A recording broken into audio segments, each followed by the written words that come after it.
Welcome to the Hack News, everyone. I'm DC, and today we have the following stories to cover. Microsoft's latest patches explained, Firefox Send has been released, and exploits have been found in Counter-Strike 1.6.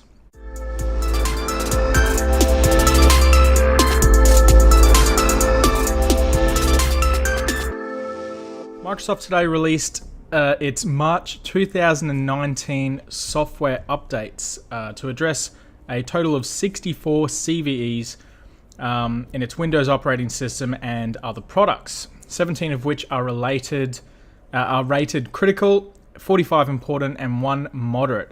Only 1 was low in severity.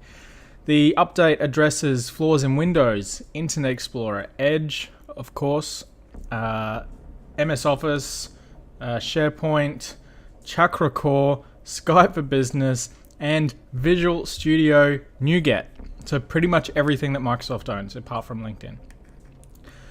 4 of the security vulnerabilities, all rated important, patched by the tech giant this month, were disclosed publicly, of which none were found exploited in the wild, which is good for Microsoft and probably lucky for them considering there's so many of them. Microsoft has also patched 2 separate zero-day elevation of privilege vulnerabilities in Windows.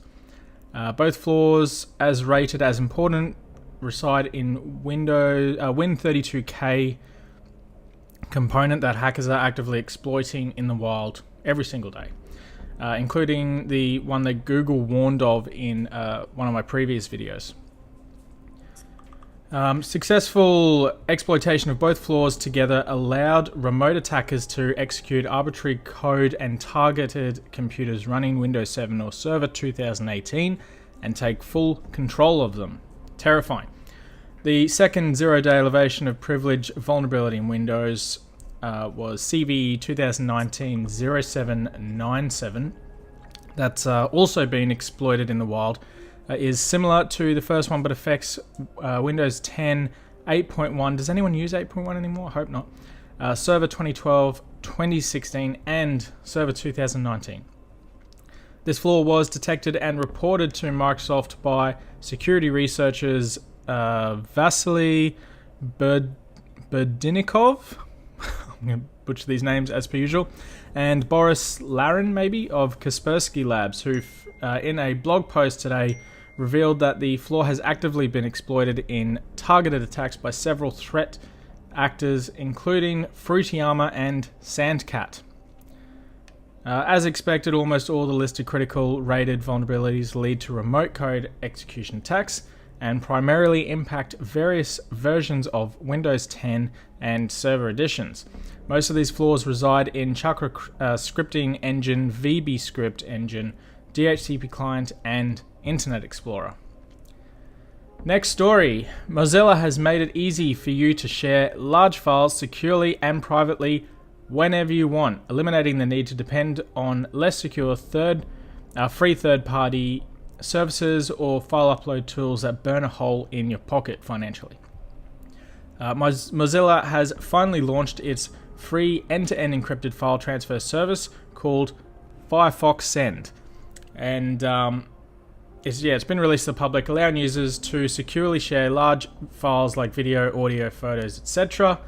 Firefox Send was initially rolled out by Mozilla to test users way back in 2017, and has finally now been released to the public. Firefox Send allows you to send files up to 1 gig in size, which is great, but you could always use Dropbox, but I'll get onto that in a second. So unlike popular file storage and services like Dropbox, Google Drive, OneDrive, and Box, Firefox Send is not available as desktop software or internally integrated with other products, i.e. Firefox from its parent company. It's just an online website where you can quickly upload a file, protect it with some encryption, and share it to someone else. Firefox Send has launched on the web at send.firefox.com, which you can bookmark to avoid manually entering the address in your web browser every time you want to send. The service works with any browser, which is nice.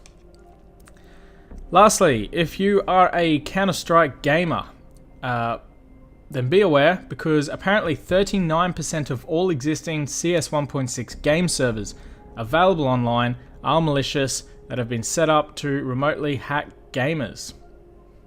Really, I'm not joking, this is an actual story. A team of cybersecurity researchers at Dr. Web has disclosed that an attacker has been using malicious gaming servers to silently compromise computers of Counter-Strike gamers worldwide by exploiting zero-day vulnerabilities in the game client. I'll skip a bit here. It turned out that a Russian gaming server developer named Belonard has been exploiting these vulnerabilities in the wild to promote his business and create a botnet of comprised gamer systems by infecting them with a custom-made Trojan.